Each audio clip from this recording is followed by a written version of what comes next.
Hi, my name is Corey Johnson. I'm the Assistant Fire Chief with the City of Williston Fire Department. We're here at Fire Station number 2, located in the 600 block of 58th Street West.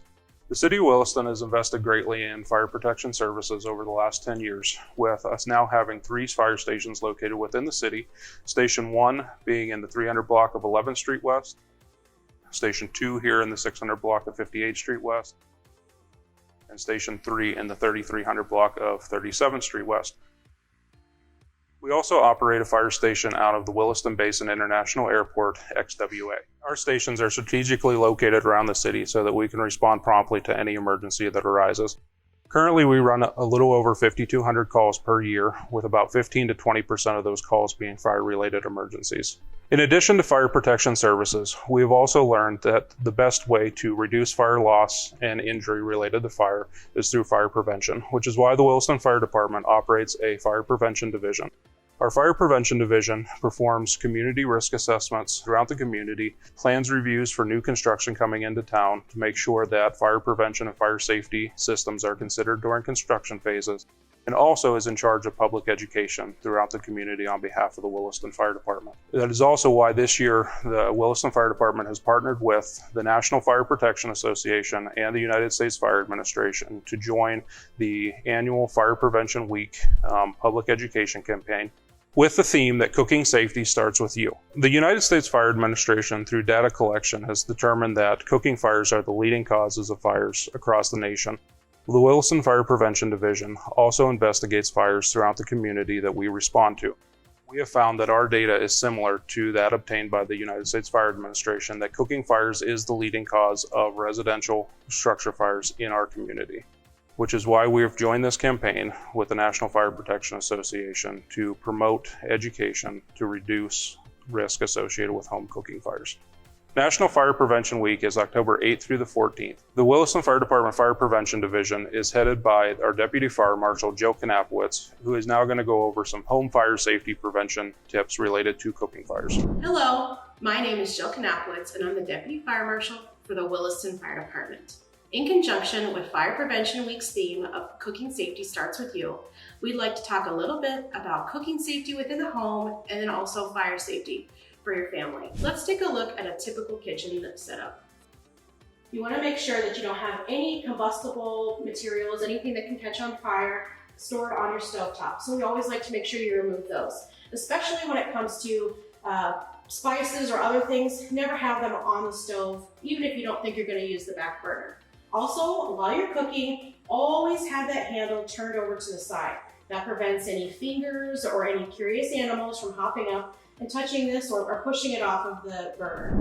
If you happen to get a phone call while cooking, make sure you don't get distracted.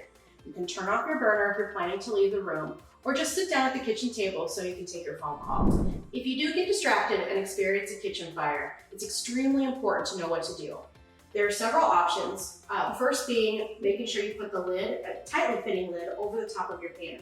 If you don't have a tightly fitting lid, you could use a cookie sheet if one is safely available for you to grab, or you can use salt or baking soda. Never use flour because it could pop and burn, and it also can catch on fire. And absolutely never use water as a way to put out your kitchen fires. That can make the fire spread, it can make the fire worsen, it can increase your hazard. We recommend you at least have a residential size ABC fire extinguisher within your home. It's really easy to check and make sure you have the right kind. First, it's going to give you the instructions on what you need to do, and it's going to tell you here A, B, C, so we know that we have the right kind. To elaborate on what ABC means, A is for trash, wood, and paper, B are for liquid fires, and C is for electrical fires. So having the combination ABC fire extinguisher helps to cover a lot of different types of fires in your home. Another thing is just to make sure that you always have it charged. If it's not charged, you may need to purchase a new one, or if it is the type of extinguisher that can be recharged, you can take it to your local service provider and they can get it taken care of for you. Make sure that these are within about 10 feet from your kitchen so that if you do have a fire, you can get to it quickly, you can use it if you can use it safely, and then if you can't use it, then you're close enough that you can evacuate from the space. Fire Prevention Week is a really good time to also talk about smoke detection. One, we want to make sure that our smoke detectors are in the right locations, and we also want to make sure that they're properly maintained. Make sure that you have a smoke detector, one, inside of each bedroom where sleeping occurs.